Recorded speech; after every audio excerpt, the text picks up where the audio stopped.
You know, one of the issues that has intrigued me from the get-go and still does to this day is something Mr. Cowley talked a little bit about the substance of why he's come there, but he didn't give us a whole lot of meat and bones about exactly what he's talking about. So I want him to come back, and the questions that I want him to address is, if we're talking about doing, what are the things that we need to do in order to get those volunteers that are out there, those people who feel in their hearts that they want to help with this and who can make a real difference in people's lives? What do we need to do as a state in order to encourage that? What does state government need to do? Why would a warden need to worry about this? If you can address these issues and then maybe take some questions from people in as summary a way as possible, we would appreciate that.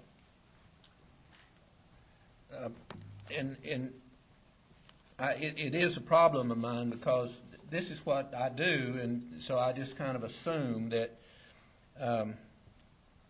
people will put the meat on the bones. But the Progressive Policy Institute, which is more of a liberal thinking group, published a report in 2008, Stop Revolving Door Justice, How Correction System Can Reduce Recidivism.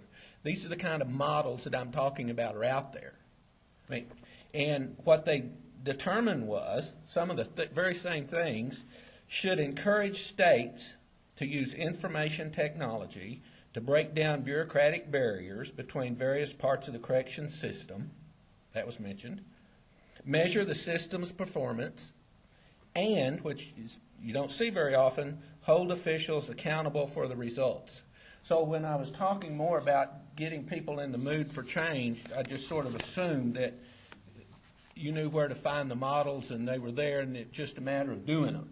Now, the state of Washington was given $23 million for reentry about 3 years ago. And they made the huge mistake of trying to run it themselves. I will say without a doubt, this is one of the times that the state needs to make it possible and turn it over to faith-based and community organizations to run. You just can't, the state just didn't equip to do it. And it became so bureaucratic, they lost most of the money, they're still floundering, and they're still thinking that the DOC can run everything. Make it possible, enable, and then get out of the way. Set your standards of what you want to happen, your objectives, turn it over then to the faith-based and community organizations to do it. What I would do, I would say, let's have a pilot inside prison program. Give us a warden that's ready and willing and to do the deal. Then we will have a North Carolina Reentry Initiative Conference where we'll put the word out to all the people that are doing it in the field. We'll bring them together and we'll say, okay, here's the roles that we need to place in practice. Who wants to take on what? This is the results we want in the end, and by the way, you ain't getting paid a dime. And then we have a schedule that takes about 8 months of what you go through at each step to get the inside program going, get the outside program going. It's step by step by step by step. But what I would do is say, okay, we're going to do a model, and all of a sudden, did you know there is a database that's free that has case notes, resource directories, some of the stuff that Dennis is already doing one. There's one that charges out of the University of Indiana that's even better, but you got to pay for it. I mean, these are out there. So, but somebody's just got to say, let's do it, and then believe me, it comes together. So, give us a warden, give us an institution, then we'll hold the reentry conference. DOC, Attorney General, the governor comes and lets everybody know you're welcome at the table. We encourage it. We love you dearly. We want you, volunteers and faith-based secular organizations, partner with us. You're not just ancillary to the operation anymore. We actually will sign an agreement of partnership. Welcome to the table. And then unleash this vast group of people that is everywhere in this state ready to do the deal, and they'll do it. And that's why, and it'll drive wardens crazy, because instead of an inmate about to go home without a driver's license, all of a sudden you've got an advocate that isn't paid by the state going, wait a minute, he hasn't got his driver's license yet. You can't let him out till he's... Anyway, okay. So, waiting for the green light there. Okay. So, what were you talking about? See, we have another mic on somewhere.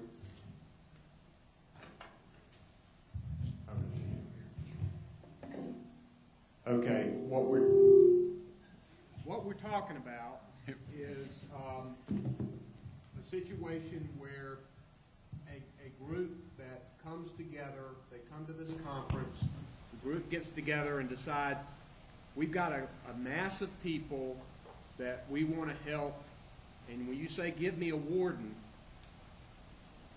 this warden enters into an agreement with this group of people, and they get to come into the prison. They are trained by your organization or somebody to provide transition services. They become volunteer advocates.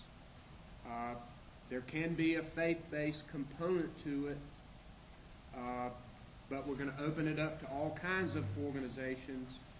And the people, the partnerships that they make with the people who come into the prison are helping as they go back out into the community, and are helping on a one-on-one basis to provide transition services that are coupled with the state. Now, is that what you're talking about, the model that you're talking about? Right. And so there'd be people from all over the state interested, because we've got offenders, and they recognize this is only the pilot. So it could be, you could have it at every major prison. It's hard to take, and I appreciate the work, but it's really hard to take offenders after release and take them from their mamas and put them in a transition center. It's really difficult to do that. So what I would suggest, and what we found, is that there are already homes, places of shelter available that we don't even know about, but they're out there. So anybody from all over the state then would be interested, because these inmates are going all over the state. And then the pilot becomes, if it works, and it's only as good as the volunteer base. If it works, then it goes to another prison, then another, and we make scale. Let's open it up for questions. Sheriff. Where does the European County Jail fall into the Well, county jails, now you're talking about pre-incarceration, which is a hoot, because that's obviously where we need to be. I mean, when they go to prison. So it's that's the exciting stuff, is for pre-sentenced people that primarily will stay in the community to begin providing services in a meaningful way inside the jail. But again, it drives the sheriff nuts, because what I'm not saying is how we do that yet, because it's when you let volunteers inside that jail, then what does that say to the old training days when you can't let volunteers in and you can't let them have relationships? I assume that in North Carolina you've already established or changed the rule that an inside volunteer can be an outside volunteer. That if I volunteer and I work with that inmate on the inside, I can also work with him on the outside. We can do that, right, in North Carolina? Warden? You don't know? If I volunteer on the inside and this inmate's going home, can I also volunteer for him and still come in and then work with him on the outside? Great. You'd be surprised how many states don't allow that. So we would have to say those volunteers that come in can also have access to their family while the inmate is in, and can also have access to him when he's out. But the county jails are great programs. Mr. District Attorney. What are some examples of what we're asking the volunteers to do? Just kind of a list of things that volunteers will be asked to do. You name it, and we want them first to deliver curriculum, not just Bible study, which is some is good, not just preaching, some is good, but the 5 areas of needs assessed the needs that have been assessed on successful transition, that's studied. So we know those 5 areas of curriculum. We'd ask volunteers to do that. You might ask volunteers to help the chaplain as a volunteer clerk. They would be helped with getting in a church, mentoring, coaching, finding jobs, working with their children before they get out.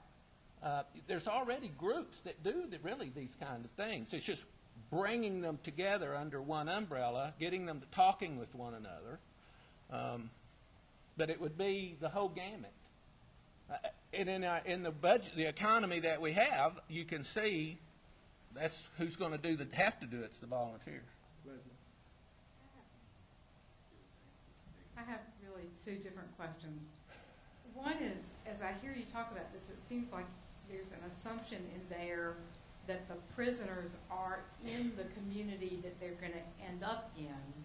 We got to change that. And so, but the reality is, at least in North Carolina, these prisoners may be 100, 200 or more miles from where they're going to end up. So for these volunteers to be effective, do they have to be able to work inside and outside?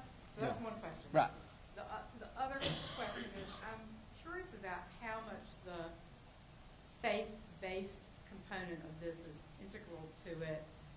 I make the assumption that perhaps the majority of our prisoners are Christian, but that we probably have a fair smattering of people who are Muslim, Jewish, or nothing, and wonder how that all works out. It's best if the inmate can be at a release program in his community. Best. If not, then we make arrangements and pass the inmate off to volunteers that are going to do the outside piece, and you can do that a number of ways: letters, telephone calls, visits. But it's so there is a transition to that community where he's going, and the commitment that we make is anywhere in the state he goes, he'll have at least the opportunities that are available.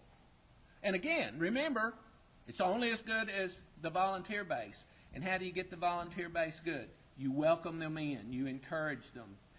Yes, the faith-based component is the important piece because that's where you get the volunteers. That's why you do the faith-based piece in the prison, because that's what hooks the church. Any inmate can participate, obviously, but the majority of programs are Christian, no question about it. So the best way that we found to deal with the separation issues is to offer secular alternatives for those inmates that don't want to participate in faith-based career. And you generally have secular alternatives already. I mean, you've got some reentry stuff going on already. So, but the faith-based is what we do. Did you get it? Did that answer it? Well, I guess, is it your opinion that you can make the non-Christian alternative as effective? No, but you can make it legal. I'm not worried about legal. Okay, then no, it won't be effective. I'm worried about the people that aren't Christian actually having a fair opportunity to get out there in the community. There are some Christian volunteers that will work with Muslim inmates, but few. I mean, that's the reality. But we have the director, your Western director. We have found, wanted to address the faith-based, while Alpha is a faith-based pod in the program I run, that is not solely what we do. No. All are welcome. But if we were to do one of these initiatives or one of these pods, that would not be the main emphasis. We're even finding success taking women, teaching them how to dress. I'm doing properly when they do go on job sites. We've been doing interviews, teaching them how to, and Christianity, faith-based, came into it not at all. I just helped direct interviews, table manners. We've been working on things like that. How to behave, as I tell my girls often, so that you don't have a big eye on your forehead that lets everyone know that you're an inmate. But the faith-based is at the bottom of this because Alpha, especially, is a Christian introduction to the Christian faith. But I've never turned anyone away. You know, if they want to come and have discussion. A lot of our group is centered around discussion groups. And just talking with each other and covering each other's backs. Our whole interest is before they get out, when they go back on the yard, the ripple effect by being a better human being and not acting like an inmate and working together so that they are improving themselves before they get out. One thing that I think we can point out too is that any recommendation that this group would make, any religious group could form a group to come in and volunteer, whether it be Jewish or Muslim or whatever it would be. I would think that as long as all of them met the criteria that would be set up, then that would be a potential as well. And I'd also like, I don't know which one of you, but clearly wardens are going to have some concerns about a bunch of people coming into prisons. Right. And potential for contraband and all that kind of stuff. How is that handled in the places where these groups are active? Well, they're trained, but quite frankly,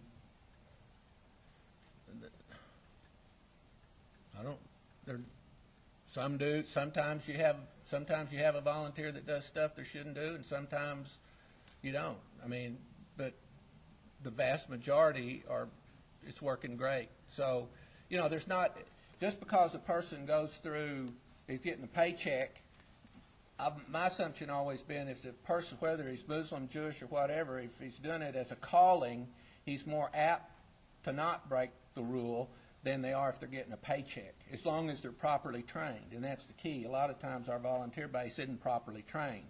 And y'all know that. 2 hours. So the training is important, equipping is important, monitoring is important, but you've got a vast array of unpaid volunteers that can be unpaid employees just waiting to get involved. Lynn.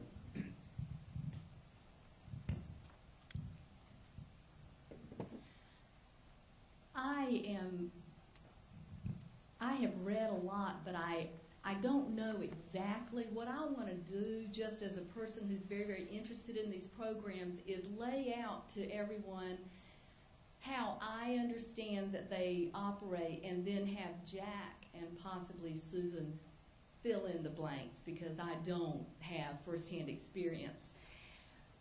My understanding is that you're currently training corrections officials in South Carolina because you are going into that state to administer the Alpha program in prisons. In other states, you've already had it up and running for some years, and they have measured reduced recidivism.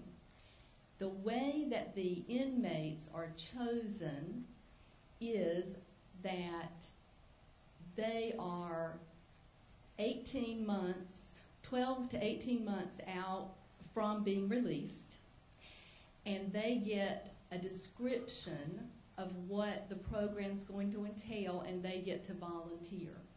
They are told that it is a Christian-based program. However, everybody, once they are approved to be a part of it, lives separately in a separate dorm or pod. That's where they sleep. They sleep together at night in that separate dorm. During the day, they do their chores, they have their meals with the entire corrections facility population. And then at night, they engage in probably 5 areas: anger management, family or parenting skills, financial literacy, substance abuse or counseling, recovery, and job skills development. So over the course of that 18 months to 22 months, whatever I just said, 12 to 18 months, they have volunteers coming in to administer those programs. DOC is not paying people to come in and teach job skills, not paying them to come in and do substance abuse counseling.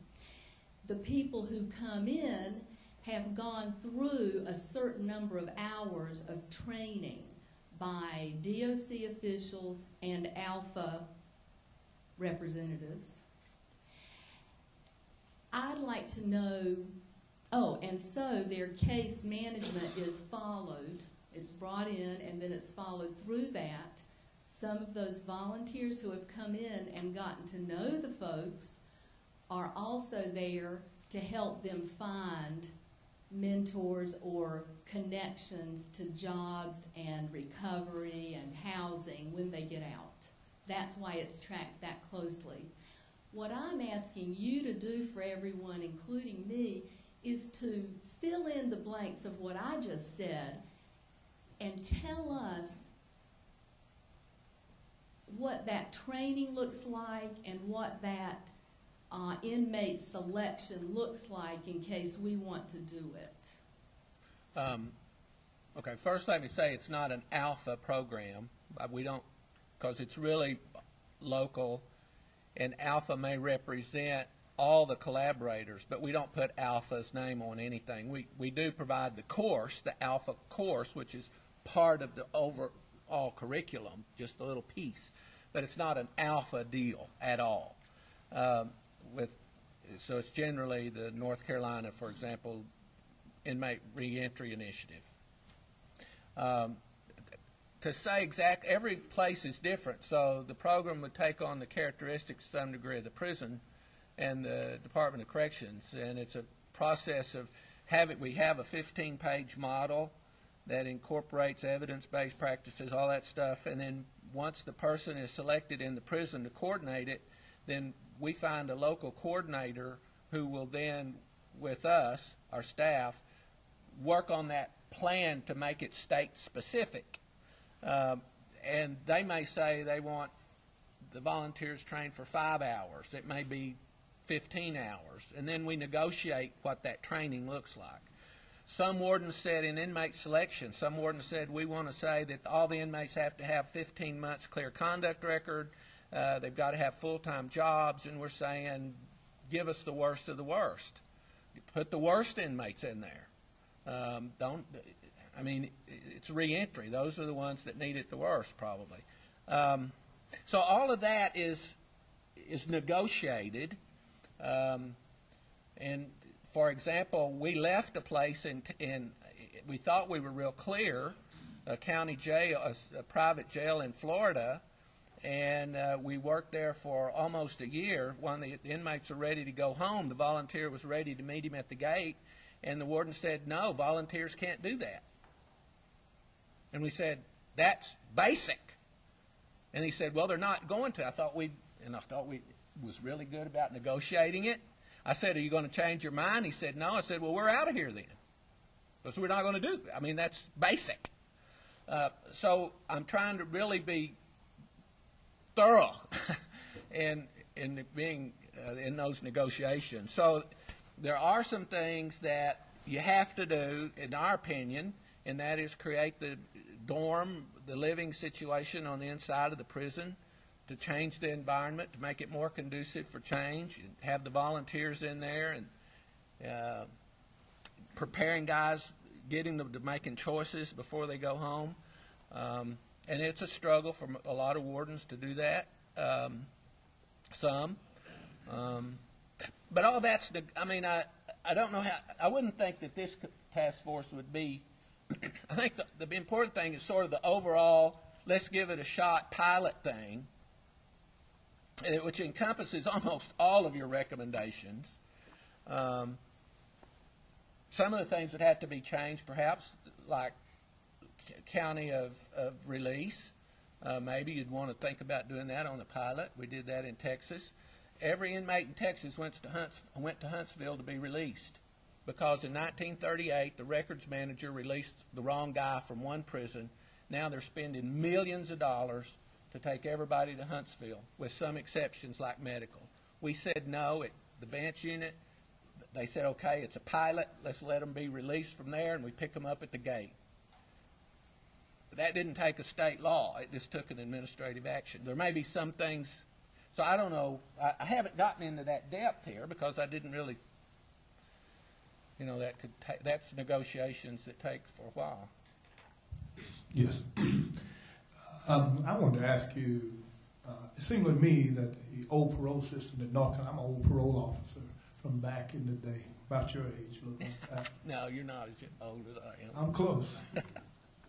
But the best of that system, when I was a parole officer, you had to have a plan. Right. And the probation officer and parole officer would go into the prison, and before you were released, he or she would interview you to find out your plan. Right. It's a plan that was investigated, whether it was a place that you were going to live and where you're going to work. Well, we've had a lot of conversation in here, but we're ultimately trying to get people to be on their own. Right. And so I don't think you can plan on long-term them being under any umbrella. I don't care where you put it in the state of North Carolina. Ultimately, you're trying to get these people to be independent. So ultimately, it's going to come down to skills and what they can do in the workforce. And the workforce has changed so much. We used to have, if work release is not available, you don't have a whole lot of jobs, why not program in the junior colleges where they can learn some skills? These people got to be trained. So you can have a job that's going to lead you to something. If they don't have the skills to work in this workforce, this whole new deal in working, they're not going to survive anyway. And my question is, as part of the pre-release program, having some type of relationship with the labor force and being able to get them some training.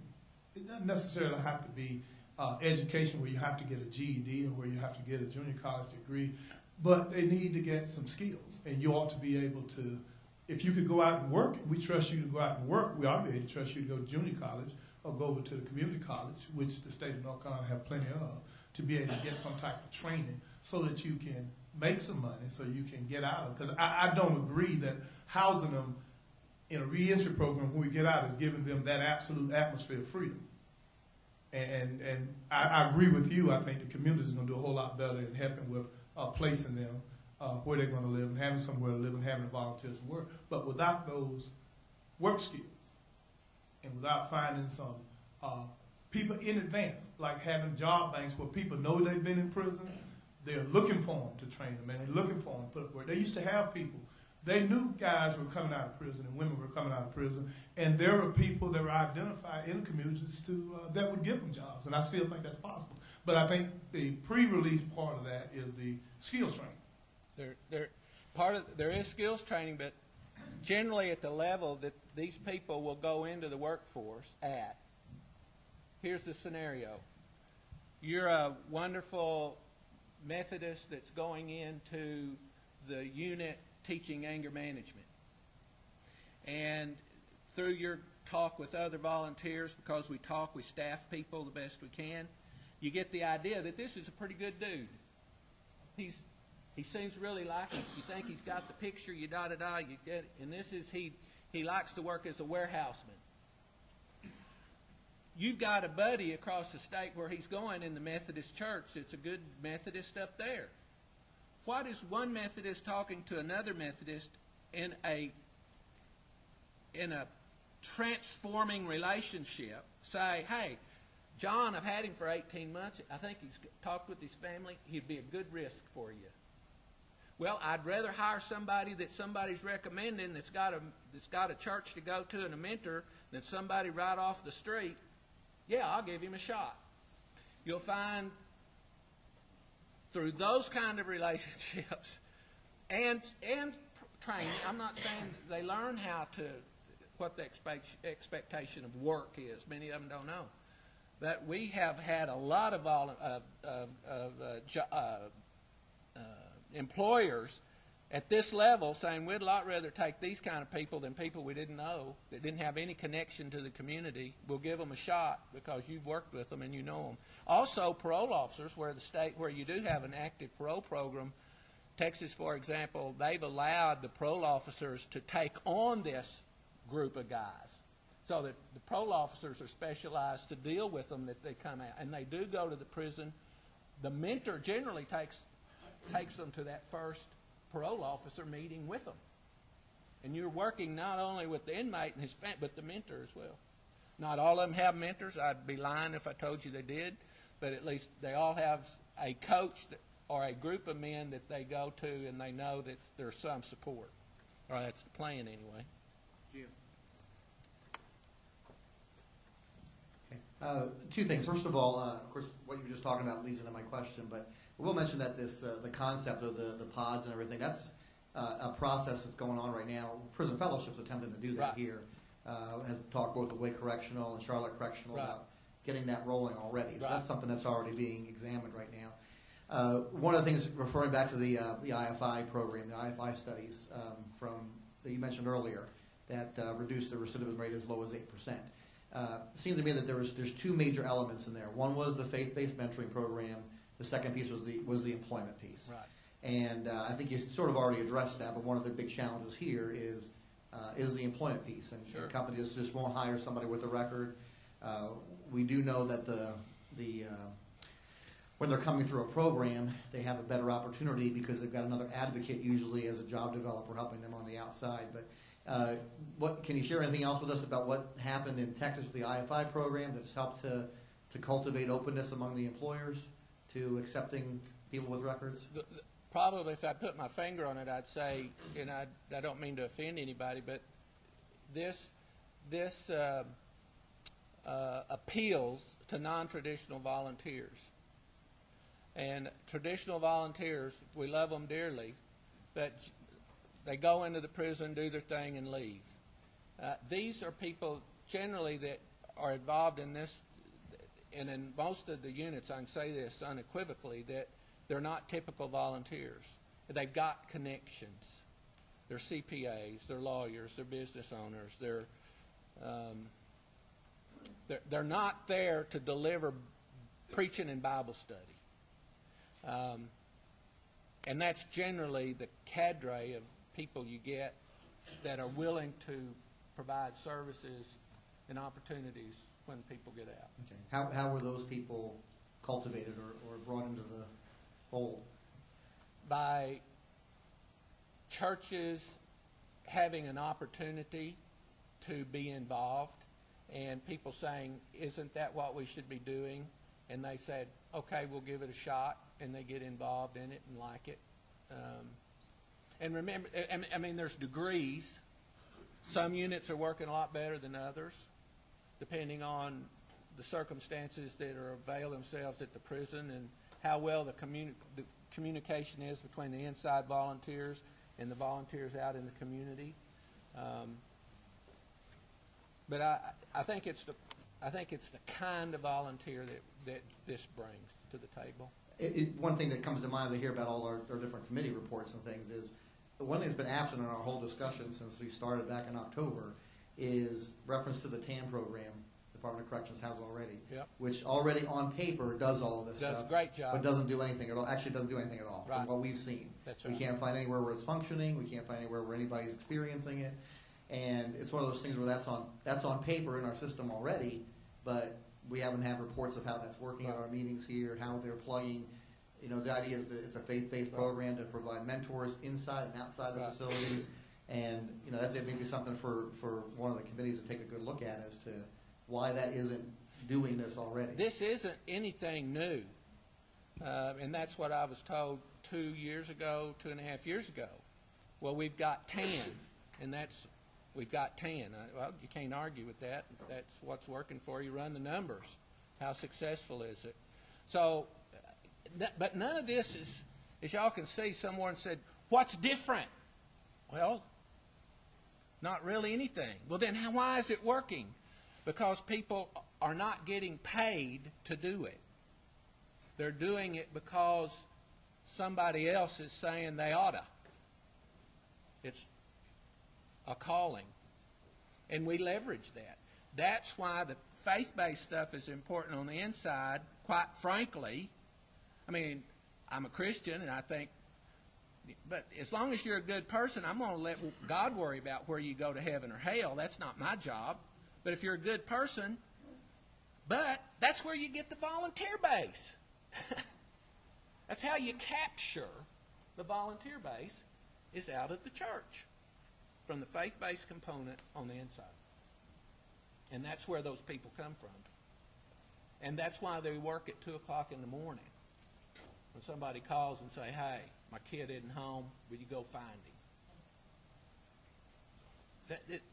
Yep. Thank you, Jack. Thank you very much for staying around and for working with us on this.